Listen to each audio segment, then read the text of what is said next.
Hi friends, it's Beth Miller from the Creative Education Foundation with Motivational Monday. Thanks for being here. Had a long day today, had some meetings in downtown Boston, which is great. So it was kind of fun to get down to the city and meet with new folks. And I was talking about our work at Creative Education Foundation and about our upcoming CPSI conference. And one of the conversations we've been having internally in preparation for these meetings with new folks is talking about like the outcomes people can expect from attending our conferences or trainings or virtual presentations. What do you get out of it? My my shorthand for what creative problem solving training can give you is it helps everyone act right. One of the things I love about CPS is that it invites you to be self-reflective in a way that doesn't immobilize you, in a way that doesn't put you into a shame spiral, but rather activates you and empowers you to make changes about how you show up to complex situations and challenges. And at the same time it does that, it awakens you to thinking about how other people are showing up to challenging situations. And in that way, I think it inspires patience and compassion. So as I think about kind of defining these outcomes, I've been thinking about the impact creative problem solving has had on me. I am passionate and fiery, and I've never said no to a sparring match or matching wits or anything like that.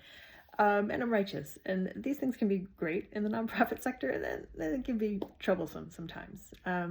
So I've been able to use the tools of creative problem solving to really look at how I respond to things. And so I can feel in my body, like if I'm getting fired up or feeling like I'm going to have a disproportionate response to some kind of conversation or stimulation. I realize that that is usually a notification that something in me is getting triggered or brought up that I need to look at on my own time and not in the moment, and not to try to sort it out in that current conversation. So it's a rumble strip, if you will. It allows me to be like, it's getting I'm getting off the main road here. Let me readjust and let me revisit what went wrong there. So in that way, I've been able to recognize ways that I could be more patient or be more quiet or just wait or ask a question instead of making a statement. Having all of those skills at the ready, I can deploy them when I start feeling that kind of rumble strip, when I start feeling stirred up in a way that isn't going to help me be clear or persuasive or effective in whatever conversation or situation I'm in. So then I know I can, at that time, it's a good time to pause and listen for understanding, or pause and ask a question, or table the conversation until I'm in a better spot.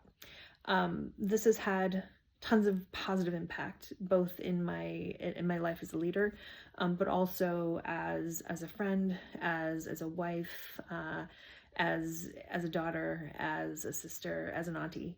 And I like that. I like that calmness and self-control and ability to listen through things that stir me up. That's a big change in my life, and it's made things easier in all ways. So I invite you to really think about, and I'm going to be asking you about this if I see you at CPSI.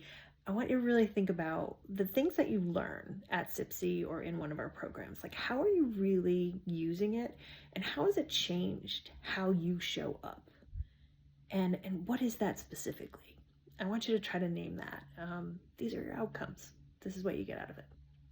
Have a great night, and I'll see you next week. Bye.